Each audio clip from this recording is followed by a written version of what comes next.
Hello everyone, welcome to Loniyal classes. Students, आज के इस वीडियो में हम ज्योग्राफी का chapter 1 resource and development discuss करेंगे। तो चलिए स्टार्ट करते हैं आज का वीडियो। सबसे पहले रिसोर्स की डेफिनेशन देख लेते हैं। Everything available in our environment can be used to satisfy our needs provided it is technologically accessible, economically feasible and culturally acceptable can be termed as resource। इस डेफिनेशन को पढ़ने के बाद हमें 5 चीजें समझ में आती हैं। नंबर 1, रिसोर्स वो है जो हमारी नीड्स को सेटिस्फाई करता है। सेकेंडली, वह एनवायरमेंट में अवेलेबल होना चाहिए। थर्ड, वह टेक्नोलॉजिकली एक्सेसिबल होना चाहिए, मींस उसमें टेक्नोलॉजी का यूज करके हम एनवायरमेंट से उसे एक्सट्रैक्ट कर सकें। फोर्थ, वह इकोनॉमिकली फिजिबल होना चाहिए, मींस इस प्रोसेस में होने वाला जो खर्च है उसे हम बियर कर सकें। फिफ्थ, वह कल्चरली एक्सेप्टेबल होना चाहिए, मींस जो कुछ भी प्रोडक्ट हमारे सामने एक्सट्रैक्ट किया गया है उसे हमारी सोसाइटी, हमारा कल्चर एक्सेप्ट करता हो। इस तरह से हमारे एनवायरनमेंट के किसी भी प्रोडक्ट में ये 5 चीजें अगर मिल जाती हैं तो वह रिसोर्स है। ह्यूमन बीइंग भी एक बहुत इंपॉर्टेंट रिसोर्स है। वो इसीलिए क्योंकि ह्यूमन बीइंग ही एक ऐसा रिसोर्स है जो एनवायरनमेंट में मिलने वाले अदर रिसोर्सेस को एक्सट्रैक्ट कर सकता है और उनका यूज कर सकता है। अब हम बात करते हैं interdependent relationship between nature, technology and institutions, जिसमें हम यह देखेंगे कि किस तरह से ह्यूमन बीइंग एनवायरनमेंट में मिलने वाले प्रोडक्ट्स को रिसोर्स में चेंज करता है। ह्यूमन बीइंग टेक्नोलॉजी के थ्रू नेचर से इंटरैक्ट करता है और वह नेचर के प्रोडक्ट को एक्सट्रैक्ट करता है। एक्सट्रैक्टेड प्रोडक्ट को वह किसी फैक्ट्री, इंडस्ट्री या वर्कशॉप में ले जाकर उसमें डिफरेंट चेंजेस करके एक कंज्यूमर प्रोडक्ट बनाता है। उस प्रोडक्ट को मार्केट में सेल करके उसे प्रॉफिट होता है और उस प्रॉफिट के द्वारा उसका इकोनॉमिकल डेवलपमेंट होता है। तो इस तरीके से human being nature, technology and institutions के बेस पर अपने इकोनॉमिक डेवलपमेंट को एक्सेलरेट करता है। हमारे एनवायरनमेंट में मिलने वाले रिसोर्सेस को डिफरेंट बेसिस पे क्लासिफाई किया गया है।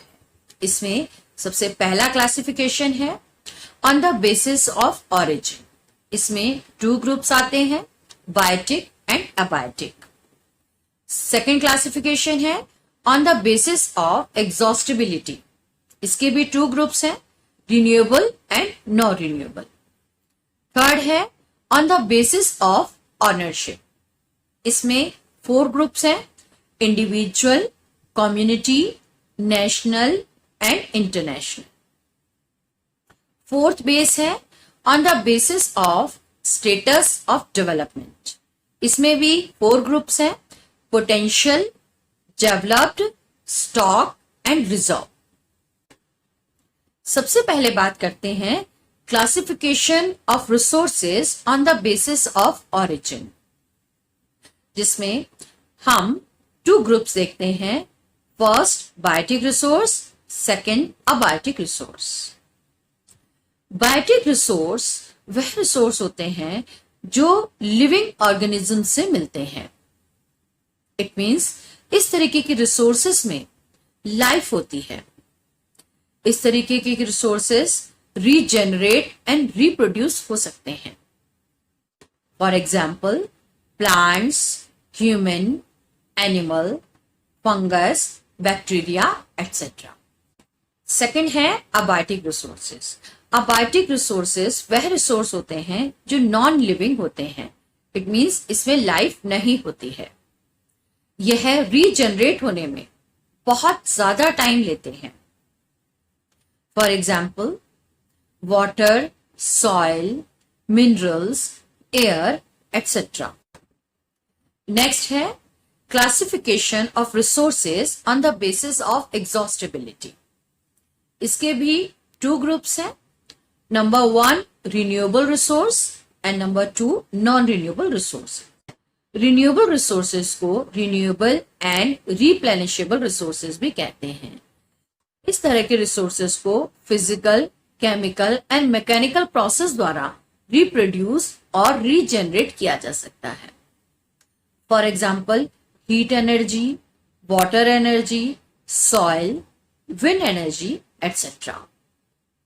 सेकेंड है non renewable resources.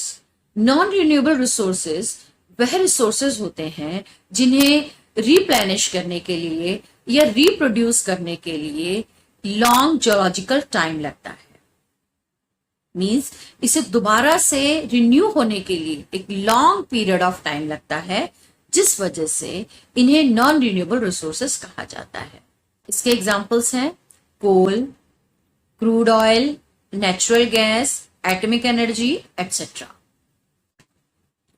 Third classification है on the basis of ownership. Ownership के बेस पर रिसोर्सेज को 4 ग्रुप्स में डिवाइड किया गया है. Individual, community, national and international. Individual resources वह रिसोर्सेज होते हैं जो प्राइवेटली किसी इंडिविजुअल को बिलोंग करते हैं. किसी फार्मर की अपनी लैंड, उसका ट्यूबवेल या आपका घर, आपका प्लॉट, आपकी फैक्ट्री एटसेट्रा इंडिविजुअल रिसोर्सेज में आते हैं. यह इंडिविजुअल इसीलिए है क्योंकि इस रिसोर्स के लिए आपने गवर्नमेंट को पेमेंट कर रखी है. सेकेंड आता है कम्युनिटी रिसोर्सेज.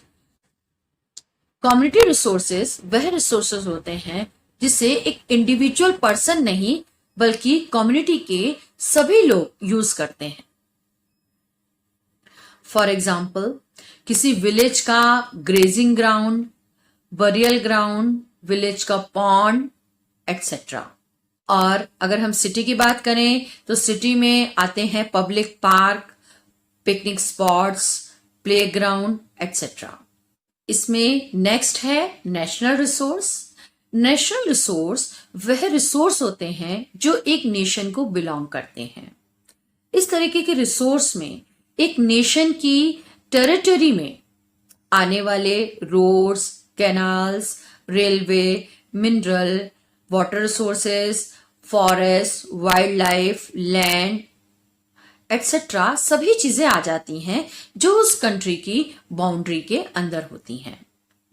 इसके अलावा नेशनल रिसोर्सेज में टेरिटोरियल वाटर भी आता है.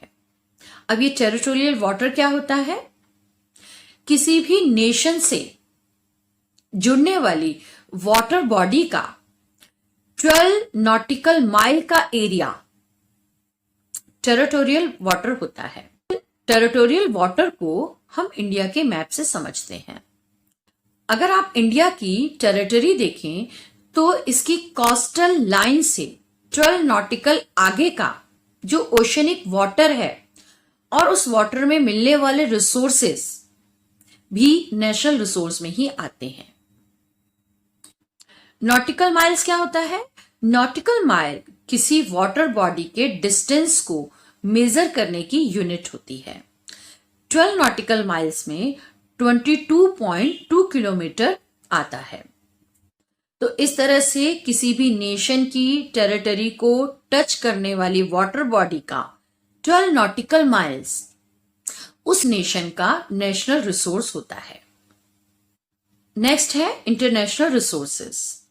इंटरनेशनल रिसोर्सेज वह रिसोर्सेज होते हैं जो ना तो इंडिविजुअल के अंडर में आते हैं, ना कम्युनिटी के अंडर में आते हैं, ना नेशन के अंडर में आते हैं. किसी भी कंट्री की टेरिटरी से 12 नॉटिकल माइल्स नेशनल रिसोर्स में आता है.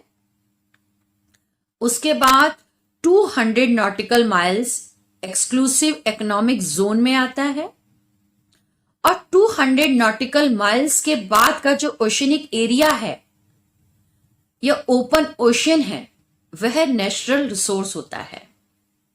इस ओपन एरिया में किसी भी कंट्री का राइट नहीं होता है. इस एरिया को यूज करने के लिए हमें इंटरनेशनल बॉडी से परमिशन लेनी पड़ती है. नेक्स्ट क्लासिफिकेशन है on the basis of status of development. इसमें 4 ग्रुप्स हैं, potential resource, developed resource, stock and reserves. Potential resources वह रिसोर्सेज होते हैं जिनका अभी तक यूटिलाइजेशन नहीं हुआ है। फॉर एग्जाम्पल, गुजरात और राजस्थान में विंड एंड सोलर एनर्जी का बहुत ज्यादा पोटेंशियल है, लेकिन अभी तक हमने उसको यूटिलाइज नहीं किया है। डेवलप्ड रिसोर्सेज वह रिसोर्सेज होते हैं जिसका हम प्रॉपर सर्वे कर चुके हैं कि उसकी कितनी क्वालिटी एंड क्वांटिटी हमारे एरिया में अवेलेबल है। इसका एग्जाम्पल है कोल। स्टॉक में वह रिसोर्सेज आते हैं जो हमारी नीड्स को सेटिस्फाई कर सकते हैं, लेकिन हमारे पास वह टेक्नोलॉजी नहीं है जिसके थ्रू हम उसको यूज कर सकें। इसका एग्जाम्पल है हाइड्रोजन। हाइड्रोजन एक एनर्जी का रिच सोर्स है, लेकिन इसका कैसे यूज किया जाए इसके लिए हमारे पास टेक्नोलॉजी नहीं है। नेक्स्ट आता है रिजर्व्स। रिजर्व्स उन रिसोर्स को कहते हैं जिसको यूज करने की हमारे पास टेक्नोलॉजी भी है, लेकिन हम उनको यूज नहीं कर रहे हैं क्योंकि हम उन्हें अपनी फ्यूचर जनरेशन के लिए कंजर्व करना चाहते हैं। For example, the water in the dams is reserve which can be use in future to generate hydroelectric power. तो ये था आज का हमारा टॉपिक। आज का हमारा टॉपिक है डेवलपमेंट ऑफ रिसोर्सेज। नेचर ने हमारी अर्थ को बहुत से रिसोर्सेज प्रोवाइड कर रखे हैं, लेकिन ह्यूमन बीइंग इन रिसोर्सेज का ओवर यूटिलाइजेशन कर रहा है, जिसकी वजह से हमारी अर्थ पर मैनी प्रॉब्लम्स क्रिएट हो गई हैं। जैसे many resources get depleted, means बहुत से ऐसे रिसोर्स हैं जो हमारी अर्थ पे या तो कम हो गए हैं या खत्म होने की कगार पर है। सेकेंडली, रिसोर्सेज का एक्यूमुलेशन कुछ लोगों के हाथ में ही हो गया है। कुछ लोग इन रिसोर्सेज को बहुत ज्यादा यूज कर रहे हैं और रिच होते जा रहे हैं, जबकि एक दूसरा ग्रुप है जिन्हें ये रिसोर्सेज यूज करने को नहीं मिल रहे हैं और वे आज भी पुअर हैं। थर्डली, रिसोर्सेज का इंडिस्क्रिमिनेट यूज करने की वजह से हमारी अर्थ पर बहुत सी इकोलॉजिकल प्रॉब्लम्स क्रिएट हो गई हैं, जैसे global warming, ozone layer depletion, environmental degradation etcetera. इन सभी प्रॉब्लम्स को कंसिडर करते हुए अर्थ के बहुत से साइंटिस्ट एंड इकोनॉमिस्ट ने ह्यूमन बीइंग को एक सॉल्यूशन दिया है और सॉल्यूशन का नाम है सस्टेनेबल डेवलपमेंट। क्या होता है सस्टेनेबल डेवलपमेंट?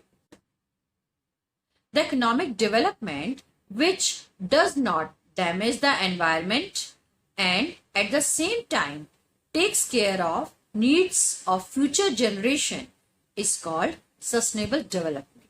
It means एक ऐसा economic development जिसमें हमारा environment भी डैमेज ना हो और हमारी प्रेजेंट और फ्यूचर की नीड्स भी पूरी की जा सके। इस तरह के डेवलपमेंट को सस्टेनेबल डेवलपमेंट कहते हैं।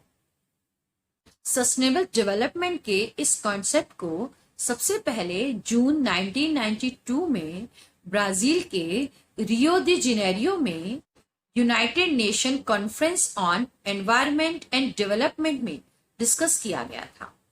इस अर्थ समिट में ग्लोबल फॉरेस्ट प्रिंसिपल को सपोर्ट किया गया और 21st सेंचुरी में सस्टेनेबल डेवलपमेंट को किस तरह से अचीव किया जाए, इसके लिए एजेंडा 21 अडॉप्ट किया गया। एजेंडा 21 के मेन ऑब्जेक्टिव थे to eliminate poverty, hunger, sickness, illiteracy and reduce deterioration of environment. इसके अलावा एवरी कंट्री को यह सजेस्ट किया गया कि वह अपनी कंट्री के लेवल पर भी एजेंडा 21 बनाए और अपनी कंट्री की एनवायरमेंटल प्रॉब्लम को दूर करके सस्टेनेबल डेवलपमेंट करें। अब हम बात करते हैं why we need sustainable development और importance of sustainable development. Sustainable development every country के लिए बहुत इंपॉर्टेंट है।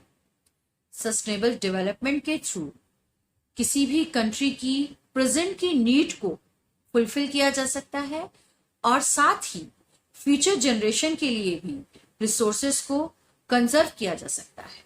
सेकेंडली, सस्टेनेबल डेवलपमेंट की वजह से रिसोर्सेस का जुडिशियस यूज होता है और जिसकी वजह से इकोलॉजिकल बैलेंस बना रहता है।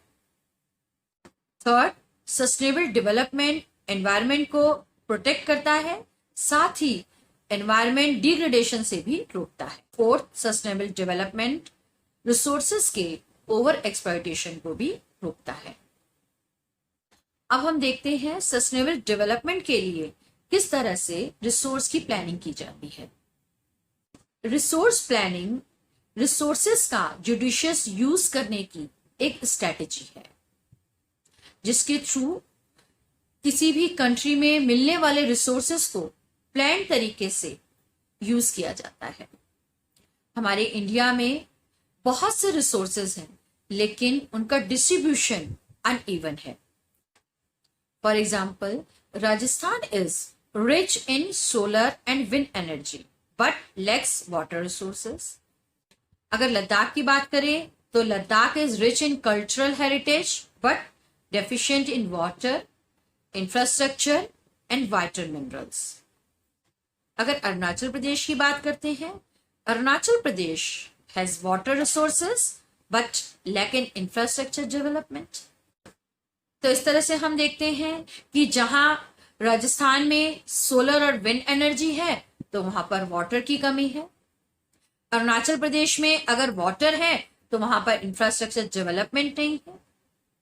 अगर बात करें लद्दाख की तो Ladakh is rich in cultural heritage but यहाँ पर ना तो वाटर है, ना डेवलप्ड इंफ्रास्ट्रक्चर है और ना ही मिनरल्स है।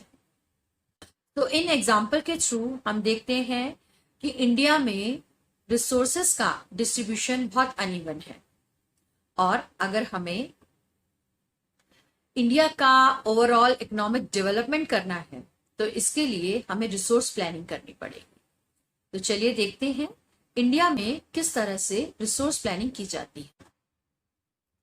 इंडिया में रिसोर्स प्लानिंग के लिए कुछ स्टेप्स फॉलो किए जाते हैं जिसमें number 1, identification and inventory of resources. और इस प्रोसेस में सबसे पहले रिसोर्सेस का आइडेंटिफिकेशन होता है और उसकी इन्वेंट्री बनाई जाती है, मींस उसकी लिस्ट बनाई जाती है। इस आइडेंटिफिकेशन में एवरी प्लेस का सर्वे किया जाता है, मैपिंग होती है, उस एरिया में मिलने वाले रिसोर्सेस की क्वालिटी एंड क्वांटिटी को एस्टिमेट किया जाता है और मेजर किया जाता है। सेकंड, इन रिसोर्स को डेवलप करने के लिए appropriate skill, technology and institutions setup किए जाते हैं। लास्ट में इस रिसोर्स प्लान को कंट्री के ओवरऑल डेवलपमेंट प्लान से मैच किया जाता है। मींस हमने सभी रिसोर्सेस का सर्वे कर लिया, एस्टिमेशन कर लिया, उन रिसोर्सेस को एक्सट्रैक्ट करने के लिए स्किल और टेक्नोलॉजी भी डेवलप कर ली। उसके बाद इन रिसोर्सेस को एक्सट्रैक्ट करके कौन से स्टेट में डिस्ट्रीब्यूशन किया जाए, कैसे किया जाए, जिससे कंट्री का ओवरऑल इकोनॉमिक डेवलपमेंट हो सके, ये सारी प्लानिंग की जाती है। इंडिया में इंडिपेंडेंस के बाद से ही फर्स्ट 5 ईयर प्लान बनाया गया और इस प्लान में रिसोर्स प्लानिंग की पॉलिसी को फॉलो किया गया। अब आपके लिए मेरे पास एक क्वेश्चन है। आप मुझे कमेंट बॉक्स में यह लिखकर बताएंगे कि इंडिया में फर्स्ट 5 ईयर प्लान कौन से ईयर में स्टार्ट हुआ था। तो आज का हमारा टॉपिक यहीं तक। आज का हमारा टॉपिक है लैंड रिसोर्सेज। यह एक बहुत इंपॉर्टेंट नेचुरल रिसोर्स है। यह हमारे natural vegetation, wild life, human life, various economic activities, transport and communication system को सपोर्ट करता है। लेकिन इसमें एक क्वालिटी और भी है कि यह लिमिटेड है, लैंड इनफिनिट होती है। इसीलिए हमें इसे बहुत कंसर्न और केयर के साथ यूज करना चाहिए। अब हम देखते हैं इंडिया में डिफरेंट रिलीफ फीचर्स में लैंड का डिस्ट्रीब्यूशन कैसा है। इंडिया में 43% प्लेन लैंड एरिया है जो एग्रीकल्चर और इंडस्ट्री के लिए यूज किया जाता है। 27% प्लेट्यूज हैं जो मिनरल, फॉसिल फ्यूल और फॉरेस्ट के रिसोर्स हैं। 30% यहां पर माउंटेन्स हैं जो हमारी रिवर्स को साल भर वाटर प्रोवाइड कराते हैं और हमारी टूरिस्ट इंडस्ट्री का बेस भी हैं। इसके अलावा ये माउंटेन्स हमारे इकोलॉजिकल सिस्टम को भी बैलेंस करते हैं। तो इस तरह से हम देखते हैं कि हमारी ऑलमोस्ट 90% नीड्स लैंड के द्वारा ही पूरी की जाती हैं। इसीलिए हमें लैंड को बहुत केयर और कंसर्न के साथ यूज करना चाहिए। सेकंड आता है लैंड यूटिलाइजेशन। इसमें हम देखेंगे कि किस तरह से इंडिया में लैंड रिसोर्स का यूटिलाइजेशन किया गया है। इसमें फर्स्ट कैटेगरी आती है फॉरेस्ट की। इंडिया में 22.8% लैंड पर फॉरेस्ट है, जबकि यह टारगेट 33% का है। सेकंड कैटेगरी है land not available for cultivation. इस तरह की लैंड में कल्टीवेशन नहीं की जाती है। क्यों? इसके 2 रीजंस हैं। First, barren and wasteland. या तो वह लैंड बैरन होगी या अनफर्टाइल है, या फिर वह वेस्टलैंड है। मींस कि या तो वह डिगी लैंड है या रॉकी लैंड है या उसमें डीप स्कार्स हैं। तो इस तरीके की लैंड को वेस्टलैंड कहा जाता है और इस पे क्रॉपिंग नहीं की जाती है। इसमें सेकंड आता है land put to non agricultural uses. Means या तो यहां पर बिल्डिंग्स बनी हैं, रोड्स बनी हैं, फैक्ट्रीज बनी हैं, इस वजह से यहां पर कल्टीवेशन नहीं होती है। थर्ड कैटेगरी है अदर अनकल्टिवेटेड लैंड। इस तरह की लैंड में क्रॉपिंग की जा सकती है, लेकिन इसको कुछ रीजन की वजह से छोड़ा गया है, जैसे permanent pastures and grazing land. Permanent pastures वह एरिया होते हैं जहां पर कैटल्स या एनिमल्स की रेयरिंग की जाती है, उन्हें पाला जाता है। और ग्रेजिंग लैंड उस लैंड को कहते हैं जहां पर ये एनिमल्स ग्रेज करते हैं या इन्हें चराया जाता है। तो इस तरीके की लैंड को अनकल्टिवेट छोड़ दिया जाता है क्योंकि यह पास्चर्स हैं, यह ग्रेजिंग लैंड है। इसमें सेकंड कैटेगरी आती है land under miscellaneous trees crops groves. इसमें ऐसी लैंड आती है जहां पर मिसलेनियस ट्रीज होते हैं। यह ट्रीज अपने आप ही ग्रो कर जाते हैं और इस वजह से इन एरियाज में कल्टीवेशन नहीं होती है। इसमें थर्ड कैटेगरी है कल्चरेबल वेस्टलैंड। इस तरह की लैंड में एक बार क्रॉपिंग की जाती है और उसको 5 साल से ज्यादा टाइम के लिए अनकल्टिवेटेड छोड़ दिया जाता है। अब आती है फोर्थ कैटेगरी, जिसे कहते हैं फैलो लैंड। फैलो लैंड के भी 2 ग्रुप्स हैं। इसमें नंबर 1 है current fallow land. Current fallow land वह लैंड होती है जिसे एक बार कल्टीवेशन करने के बाद उसे 6 महीने या साल भर के लिए अनकल्टिवेटेड छोड़ दिया जाता है। इसमें सेकंड ग्रुप है other than current fallow land.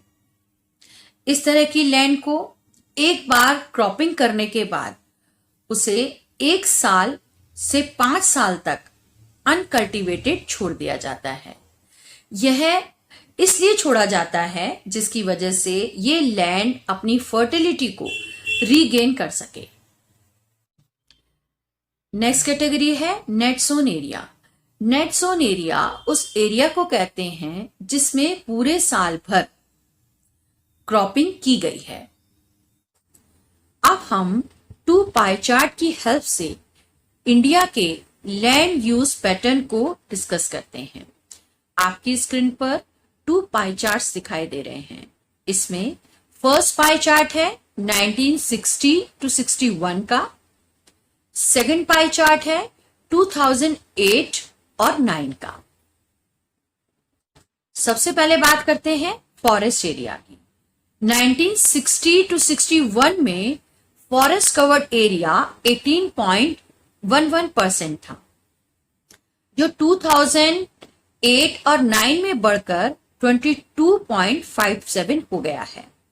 लेकिन किसी भी कंट्री में फॉरेस्ट एरिया टोटल लैंड का 33% होना चाहिए, तो इस हिसाब से हमारा फॉरेस्ट कवर्ड एरिया अभी बहुत कम है।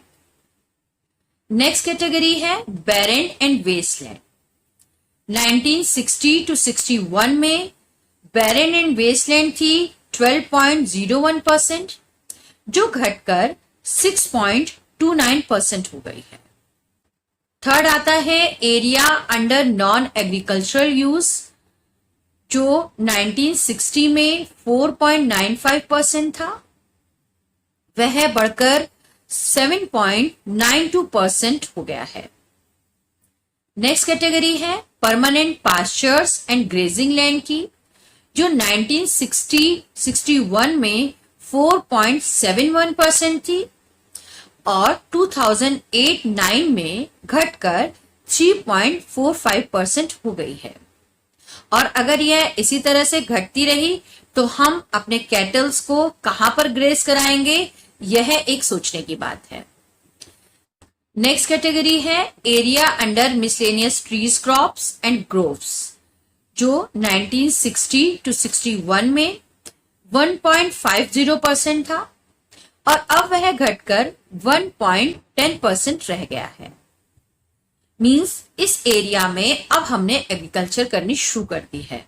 नेक्स्ट कैटेगरी है कल्चरेबल वेस्टलैंड, जो 1960-61 में 6.23% थी और अब वह घटकर 4.41% हो गई है। नेक्स्ट कैटेगरी है fellow other than current fellow. इसमें 1960-61 में इसका परसेंटेज था 3.50%, जो 2008 में 3.82% हो गया है। मींस पहले से बढ़ गया है। नेक्स्ट है करंट फेलो लैंड, मींस ऐसी लैंड जिसे हम एक बार कल्टीवेशन के बाद 6 महीने से 1 साल तक छोड़ते हैं। इस तरह की लैंड का परसेंटेज 1960-61 में 3.73% था, जो अब बढ़कर 7.03% हो गया है। और लास्ट में हम बात करते हैं नेट सोन एरिया की। 1960 टू 61 में नेट सोन एरिया था 45.26%, जो 2008-9 में घटकर 43.41% रह गया है। इट मींस ऐसा एरिया जिसपे साल भर क्रॉपिंग की जाती है, जो 2008 टाइम में घट गया है, क्योंकि अब हमारी लैंड डिग्रेड होती जा रही है। अब हम बात करते हैं लैंड डिग्रेडेशन की। क्या होता है लैंड डिग्रेडेशन? लैंड डिग्रेडेशन उस प्रोसेस को कहते हैं जिसमें लैंड अपनी फर्टिलिटी को रिड्यूस करती है। लैंड डिग्रेडेशन के मेन 5 कॉजेज हैं। फर्स्ट कॉज है डिफॉरेस्टेशन। डिफॉरेस्टेशन में लार्ज स्केल पर ट्रीज की कटिंग की जाती है। ट्रीज की कटिंग की वजह से सॉइल इरोजन होता है और सॉइल इरोजन की वजह से लैंड डिग्रेड हो जाती है। सेकेंड रीजन है माइनिंग।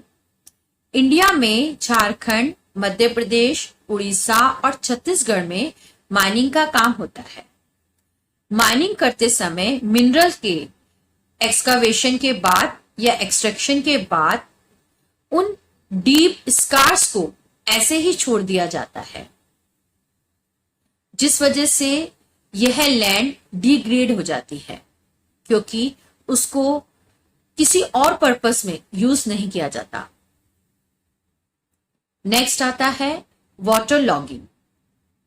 इंडिया में पंजाब, हरियाणा, वेस्टर्न उत्तर प्रदेश में एग्रीकल्चर के प्रोडक्शन को बढ़ाने के लिए ओवर इरिगेशन की जा रही है। ओवर इरिगेशन की वजह से लैंड पर वाटर लॉगिंग हो जाती है। वाटर लॉगिंग की वजह से लैंड में सलाइनिटी एंड एल्केनाइनिटी बढ़ जाती है या खारापन बढ़ जाता है, जिसकी वजह से लैंड डिग्रेड हो जाती है। नेक्स्ट कॉज है ओवर ग्रेजिंग। इंडिया में गुजरात, महाराष्ट्र, राजस्थान, मध्य प्रदेश जैसे स्टेट्स में ओवर ग्रेजिंग की जा रही है। ओवर ग्रेजिंग में कैटल्स ग्रास को रूट से ही अपरूटेड कर देती हैं, मतलब जड़ से ही उखाड़ देती हैं, जिसकी वजह से लैंड की अपर लेयर जो है वो लूज हो जाती है और इस तरीके की लैंड में जब रेन आती है और रेन वाटर के साथ फर्टाइल सॉइल भी पानी के साथ बह जाती है और इस तरह से लैंड की डिग्रेडेशन होती है। नेक्स्ट कॉज है इंडस्ट्रियल डस्ट। इंडस्ट्रीज में मिनरल्स को ग्राइंड किया जाता है, जैसे लाइमस्टोन को ग्राइंड करके सीमेंट बनाया जाता है। इस ग्राइंडिंग प्रोसेस में डस्ट उड़ती है और इस डस्ट के स्मॉल पार्टिकल्स उसकी आसपास की लैंड में सेटल डाउन हो जाते हैं। यह पार्टिकल्स इतने ज्यादा थिन होते हैं जिसकी वजह से लैंड में वाटर का फिल्ट्रेशन नहीं हो पाता है और फिल्ट्रेशन ना होने की वजह से उस लैंड में मॉइस्चर की कमी हो जाती है और मॉइस्चर की कमी हो जाने की वजह से उस लैंड की फर्टिलिटी रिड्यूस हो जाती है और लैंड डिग्रेड हो जाती है। तो ये थे मेन 5 कॉजेज जिनकी वजह से इंडिया में लैंड डिग्रेडेशन होता है। अब हम बात करते हैं conservation measures of land degradation की, जिसकी हेल्प से हम लैंड डिग्रेडेशन को कम कर सकते हैं। इसमें सबसे पहला आता है एफॉरेस्टेशन, मींस मैक्सिमम ट्रीज लगाकर हम लैंड डिग्रेडेशन को रोक सकते हैं। सेकंड आता है proper management of grazing, means grazing area को अगर हम लिमिटाइज कर दें और ऐसा करें कि इस एरिया से आगे आप ग्रेजिंग नहीं कर सकते, तो उस कंडीशन में लैंड को डिग्रेड होने से रोका जा सकता है। थर्ड आता है प्लांटिंग ऑफ शेल्टर बेल्ट्स। अगर हम अपनी एग्रीकल्चर फील्ड के चारों तरफ ट्रीज लगा देते हैं, इन ट्रीज की वजह से वाटर और विंड इरोजन नहीं होगा और हमारी लैंड डिग्रेड होने से बच जाएगी।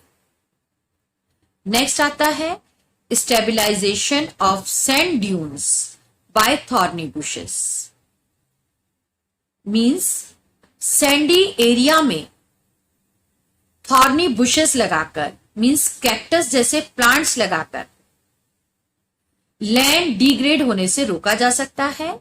इन प्लांट्स की वजह से विंड इरोजन नहीं होगा और लैंड डिग्रेड नहीं होगी। नेक्स्ट आता है proper management of wasteland, means India में जो भी वेस्टलैंड है उसको न्यू टेक्निक्स का यूज करके उसका प्रॉपर यूटिलाइजेशन किया जाए और उसको यूज में लाया जाए। नेक्स्ट है control of mining, mining process को कंट्रोल में किया जाए। लास्ट है proper discharge and disposal of industrial effluents, means industry से निकलने वाली डस्ट, ऐश और वाटर को डिस्चार्ज करने से पहले उसका फिल्ट्रेशन हो और उसका प्रॉपर डिस्पोजल हो, जिसकी वजह से हमारी लैंड डिग्रेड नहीं होगी। तो ये था हमारा आज का टॉपिक।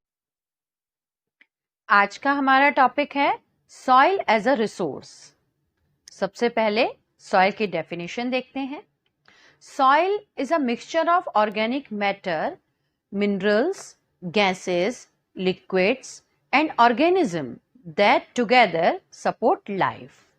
It means soil एक ऐसा मिक्सचर है जिसमें मिनरल्स, गैसेस, लिक्विड्स और ऑर्गेनिज्म होते हैं और ये सब मिलकर लाइफ को सपोर्ट करते हैं।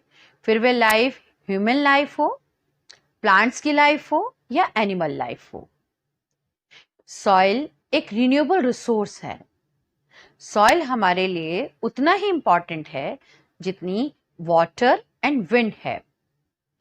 सॉइल हमें food, shelter and clothing provide करती है। सॉइल अर्थ पर डिफरेंट टाइप के ऑर्गेनिज्म को सपोर्ट करती है। इंडिया जैसी एग्रीगेरियन कंट्री में सॉइल एक इम्पॉर्टेंट रिसोर्स है क्योंकि इस कंट्री की पूरी इकोनॉमी एग्रीकल्चर पर डिपेंड करती है और एग्रीकल्चर तभी पॉसिबल है जब वहां की सॉइल फर्टाइल होगी।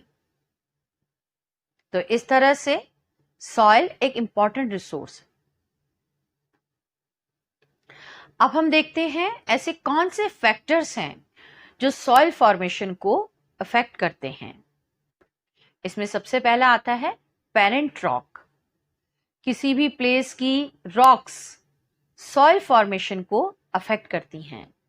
रॉक्स 3 टाइप की होती हैं: igneous rocks, sedimentary rocks, metamorphic rocks. तो जिस तरह की रॉक होती है, सॉइल का फॉर्मेशन भी उसी तरीके का होता है। सेकंड आता है क्लाइमेट।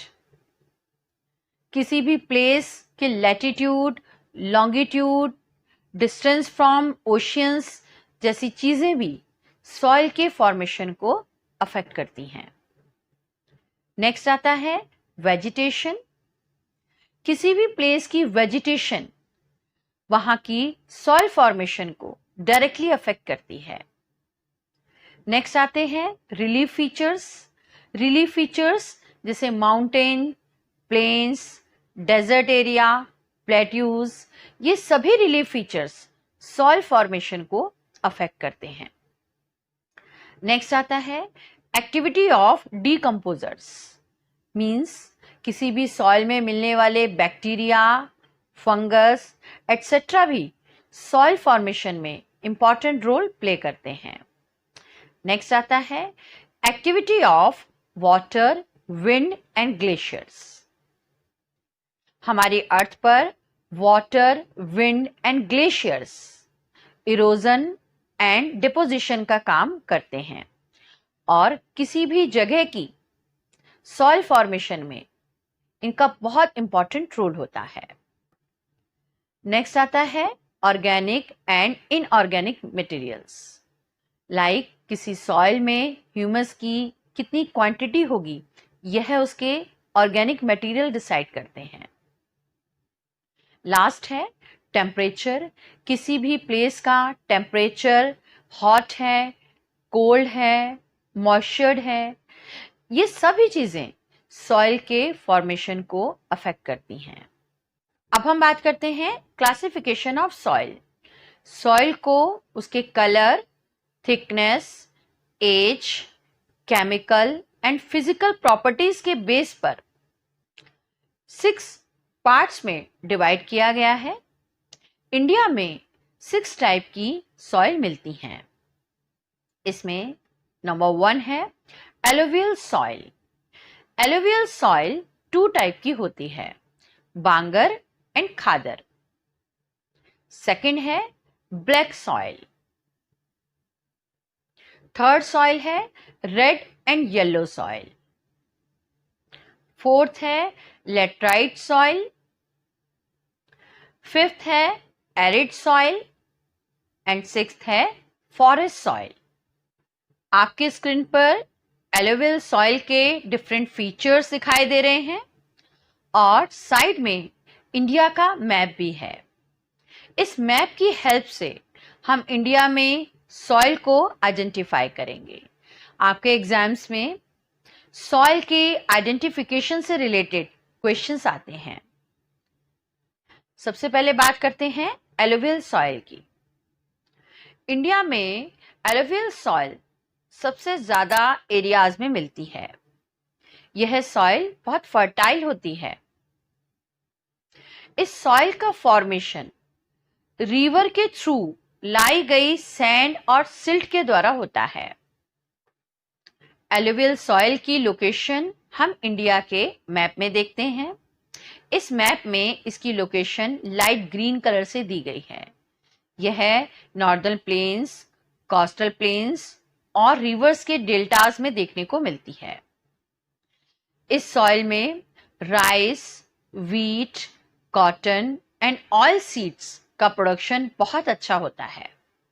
यह soil rich in potash and lime होती है, बट इस सॉइल में नाइट्रोजन की डेफिशिएंसी होती है। अब हम बात करते हैं black soil. Black soil black colour की होती है। इसे रेगर और लावा सॉइल के नाम से भी बुलाया जाता है। यह सॉइल इग्नियस रॉक्स के ब्रेकिंग की वजह से होती है। इंडिया के मैप में अगर इसकी लोकेशन देखते हैं तो ये सेंटर में महाराष्ट्र, मध्य प्रदेश, छत्तीसगढ़, गोदावरी एंड कृष्णा वैली में देखने को मिलती है। इस तरह की सॉइल बहुत अच्छे से मॉइस्चर को होल्ड करके रखती है। इस सॉइल में कैल्शियम कार्बोनेट, पोटाश और लाइम बहुत अधिक होता है, लेकिन इस टाइप की सॉइल में फास्फोरिक कंटेंट बहुत कम देखने को मिलते हैं। गर्मियों में इस सॉइल में क्रैक्स पड़ जाते हैं, लेकिन वेटी सीजन में यह बहुत ज्यादा स्टिकी हो जाती है। अब हम बात करते हैं रेड एंड येलो सॉइल की। Red and yellow soil porous होती है, मींस ये बहुत ज्यादा स्टिकी नहीं होती है, और इस टाइप की सॉइल में छेद देखने को मिलते हैं जिससे वाटर इजीली फिल्ट्रेट हो जाता है। इस टाइप की सॉइल का formation igneous and metamorphic rock के डेन्यूडेशन से हुआ है। अगर इंडिया के मैप में इस टाइप की सॉइल को हम आइडेंटिफाई करें तो यह डेक्कन प्लेट्यूज के ईस्टर्न एंड सदर्न पार्ट में देखने को मिलती है। यह soil rice, pulses, sugarcane के लिए सुटेबल होती है।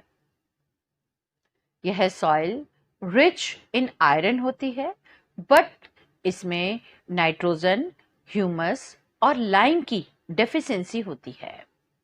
नेक्स्ट आती है laterite soil. Laterite soil high temperature और हैवी रेनफॉल वाले एरिया में देखने को मिलती है। इस टाइप की सॉइल में रेनफॉल से लीचिंग होती है। यह सॉइल वेस्टर्न घाट, शिलोंग और तमिलनाडु में देखने को मिलती है। इस टाइप की सॉइल में कॉफी, रबर और कैश्यू नट्स का प्रोडक्शन किया जाता है। यह सॉइल भी रिच इन आयरन होती है और इसमें लाइम एंड पोटाश की डेफिशिएंसी होती है। नेक्स्ट है एरिड सॉइल। एरिड सॉइल का फॉर्मेशन वेदरिंग इफेक्ट से होता है। यह सॉइल मोस्टली डेजर्ट एरिया में देखने को मिलती है। इस सॉइल में सॉल्ट ज्यादा क्वांटिटी में होता है। यह सॉइल राजस्थान, पंजाब और गुजरात में मिलती है। इस सॉइल में डेट्स, मेलन और बाजरा का प्रोडक्शन किया जाता है। हाई टेम्परेचर की वजह से इस सॉइल में ह्यूमस की डेफिशिएंसी होती है। लास्ट आती है forest soil. Forest soil hilly areas में देखने को मिलती है। यह सॉइल एसिडिक होती है। इंडिया में इस टाइप की सॉइल जम्मू कश्मीर, उत्तराखंड के सम पार्ट्स में, सिक्किम एंड अरुणाचल प्रदेश में भी देखने को मिलती है। इस टाइप की सॉइल में herbs, spices and tropical fruits का प्रोडक्शन किया जाता है। आज आपके लिए भी एक क्वेश्चन है। आपके एरिया में किस टाइप की सॉइल मिलती है, मुझे अपने स्टेट और सॉइल का नाम कमेंट बॉक्स में जरूर लिखकर बताइएगा। आज हम बात करते हैं soil erosion and conservation. Soil erosion के मेन 2 कॉज होते हैं। इसमें सबसे पहला है नेचुरल कॉज और सेकंड है ह्यूमन कॉज। नेचुरल कॉज में विंड इरोजन, वाटर इरोजन होता है, और वाटर इरोजन में गुली इरोजन एंड शीट इरोजन होता है। अगर बात करें ह्यूमन कॉजेस की, ह्यूमन कॉजेस में deforestation, overgrazing, mining and defective method of farming की वजह से सॉइल इरोजन होता है। सबसे पहले बात करते हैं वाटर एंड विंड इरोजन की। वाटर इरोजन में सबसे पहले आता है गली इरोजन। गली इरोजन में वाटर की एक नैरो लाइन लैंड पर इतनी स्पीड से बहती है कि लैंड के दोनों साइड के किनारे कट जाते हैं और उस लैंड में एक डीप चैनल बन जाता है, और इस तरीके के डीप चैनल को गली इरोजन कहते हैं। जैसा कि इस पिक्चर में भी दिखाई दे रहा है कि वाटर की एक डीप चैनल बनता हुआ दिखाई दे रहा है, क्योंकि वाटर की स्पीड ज्यादा है और ज्यादा स्पीड की वजह से वह सॉइल के दोनों किनारों को काटता हुआ चलता है, और इसकी वजह से लैंड में एक डीप गली बन जाती है, और इस तरीके के इरोजन को गली इरोजन कहते हैं। नेक्स्ट है शीट इरोजन। शीट इरोजन में वाटर लैंड पर ब्रॉड एरिया कवर करते हुए शीट की तरह बहता है, और वाटर के इस तरह से बहने से लैंड की टॉप सॉइल इरोड हो जाती है, और इस टाइप के इरोजन को शीट इरोजन कहते हैं। नेक्स्ट आता है विंड इरोजन। विंड किसी भी प्लेस की लैंड और वेजिटेशन को बहुत ज़्यादा डैमेज करती है। जब बहुत तेज विंड चलती है तो वह उस एरिया की टॉप सॉइल को उड़ाकर एक प्लेस से दूसरे प्लेस में ले जाती है, जिसकी वजह से उस एरिया की फर्टाइल सॉइल डैमेज हो जाती है, और इस तरीके के प्रोसेस को विंड इरोजन कहते हैं। अब हम बात करते हैं human causes for soil erosion. Human की ऐसी कौन सी एक्टिविटीज हैं जिनकी वजह से सॉइल इरोजन होता है। इसमें सबसे पहला आता है डिफॉरेस्टेशन। डिफॉरेस्टेशन की वजह से लार्ज स्केल पर ट्रीज की कटिंग होती है।